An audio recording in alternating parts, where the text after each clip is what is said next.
સોનાના ઈંડા આપતી મરઘી. એક ગામમાં એક ખેડૂત અને તેની પત્ની રહેતા હતા. તે લોકો આખો દિવસ કામ કરતા, પરંતુ તેમને સાંજે સુખેથી ખાવાનું ન મળતું. તે ઘરમાં બેઠો બેઠો વિચારવા લાગ્યો, ખેતી સિવાય બીજું કંઈ પણ કરવું જોઈએ. અને તે બજારમાં જાય છે. ત્યાં બજારમાંથી મરઘીઓ લાવે છે અને ભગવાનને પ્રાર્થના કરે છે, ભગવાન મારા ઉપર કૃપા કરજો.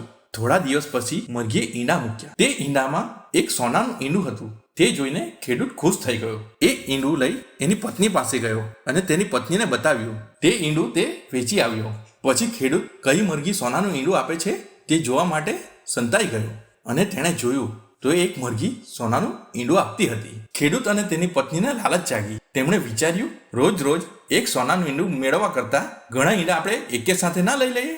માટે તેમણે તે મરઘીને ચીરી નાખી, પણ તેમાંથી એક પણ સોનાનું ઈંડું ના મળ્યું. ખેડૂતને પસ્તાવાનો પાર ના રહ્યો.